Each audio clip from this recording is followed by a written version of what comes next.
নির্বাচন ব্যবস্থা সংস্কার কমিশন নিয়ে মানুষের যে উচ্ছ্বাস, মানুষ আমাদের যেখানে দেখে থামিয়ে কিছু কথা বলতে চাই, তাদের মনের আকুতি ব্যক্ত করতে চাই, তারা বিভিন্ন প্রস্তাব দিতে চাই। আমরা যে ওয়েবসাইট স্থাপন করেছি, ইমেইলে হাজার হাজার মানুষ তাদের মতামত ব্যক্ত করছেন। তাদের সবার আকুতি একটি অবাধ, সুষ্ঠু ও নিরপেক্ষ নির্বাচন। রোববার সকালে চট্টগ্রাম জেলা প্রশাসন কার্যালয়ের সম্মেলন কক্ষে আয়োজিত নির্বাচন ব্যবস্থা সংস্কার বিষয়ে মত বিনিময় সভায় এসব কথা বলেন নির্বাচন সংস্কার কমিশন প্রধান ডক্টর বদিউল আলম মজুমদার।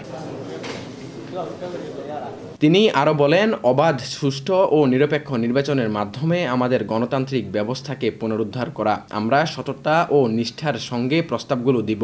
মানুষের কাছ থেকে যেটা শুনেছি, আমাদের যে জ্ঞান বুদ্ধি আছে, অভিজ্ঞতা, বিবেচনা, সেগুলো ব্যবহার করে কতগুলো প্রস্তাবনা দিব। কিন্তু বাস্তবায়ন আমাদের দায়িত্ব নয়। রাজনৈতিক দল, সরকার, বিভিন্ন কর্মকর্তা সবাই মিলে বাস্তবায়ন করবেন। আমাদের সকলেরই বাস্তবায়নের দায়িত্ব থাকবে। যেটা আমরা যত জায়গায় গিয়েছি, আমরা দেখেছি যে রাজনৈতিক দলের পক্ষ থেকে দায়িত্বশীল সুপারিশ এসছে। তারাও চান যে একটা সুষ্ঠু নিরপেক্ষ নির্বাচন। আই থিঙ্ক ইভিএম ওই যে আর কোনো প্রশ্নই আসে না। ওই যে ইভিএম ওই যে ওটা হবে না। আই থিঙ্ক নির্বাচন কমিশনও বলেছে, আমাদেরও একই অবস্থা। ডক্টর বদিউল আলম বলেন, আমাদের কাজ হলো নির্বাচন ব্যবস্থা সংস্কারের ব্যাপারে প্রস্তাবনা দেয়া। কারা নির্বাচনে আসবে, আসবে না, কারা নির্বাচনে যুক্ত থাকবে, থাকবে না, সে সিদ্ধান্ত নির্বাচন কমিশনের।